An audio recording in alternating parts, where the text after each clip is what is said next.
Good morning बच्चों, आपका online class में एक बार फिर से स्वागत है और मैं आशा करती हूँ कि आप सभी बच्चे घर पर स्वस्थ और सुरक्षित होंगे। बच्चों, आज हम कक्षा 5 की हिंदी व्याकरण पुस्तक पंखुड़ी का पाठ 13 शब्द भंडार का अध्ययन करेंगे। जो ये पाठ 13 है शब्द भंडार, इसमें अलग अलग टॉपिक्स दे रखे हैं। इससे पहले हम भाग 2 पढ़ चुके हैं, जिसमें हमने पढ़ा था भाग 1 में पर्यायवाची शब्द और भाग 2 में हमने पढ़ा विलोम शब्द। आज हम इसका भाग 3 अनेकार्थी शब्द का अध्ययन करेंगे। ठीक है, अनेकार्थी क्या होता है?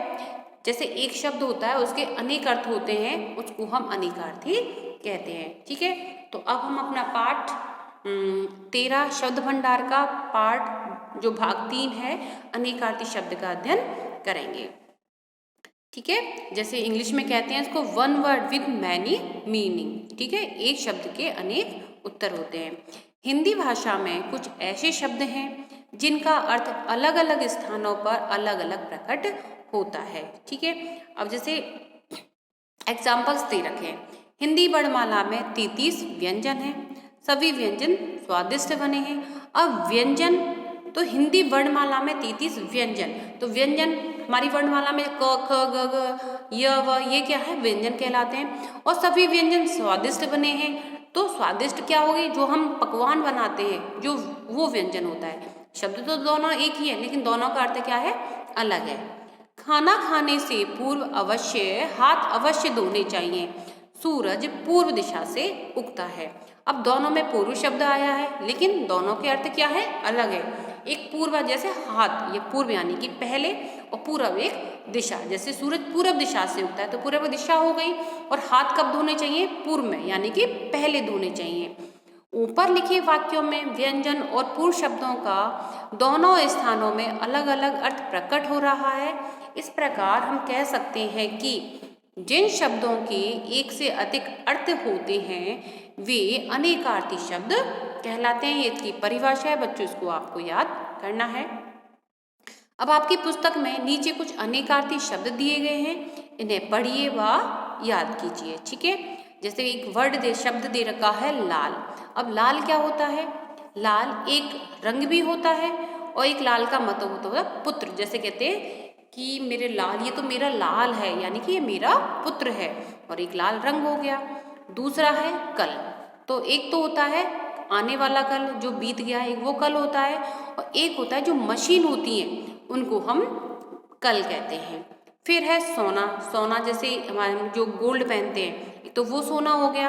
एक हो गया जो हम सोते हैं, जो सोने की क्रिया होती है, एक सोना वो होता है।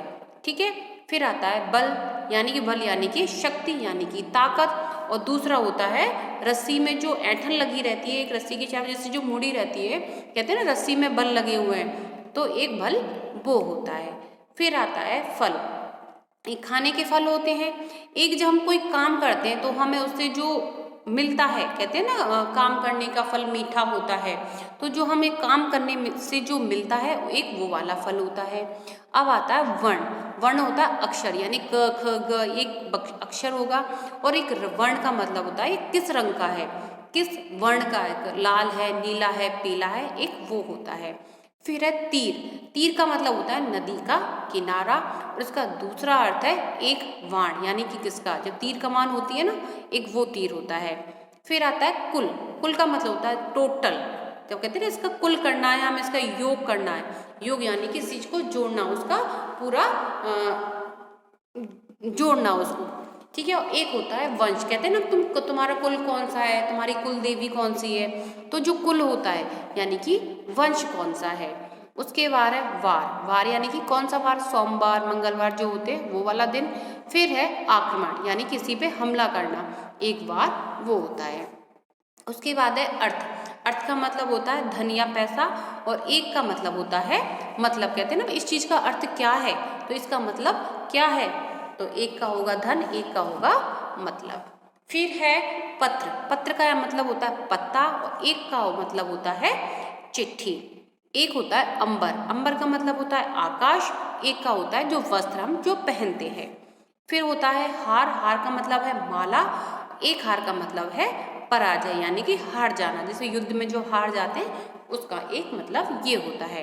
फिर आता है अंक, तो अंक होता है एक संख्या, 1 2 3 ये वाली संख्याएं। और एक अंक का मतलब होता है गोद, जो बच्चे गोद में रहते हैं वो वाली गोद। फिर है पद, पद का मतलब होता है कविता, और एक पद का मतलब होता है पैर।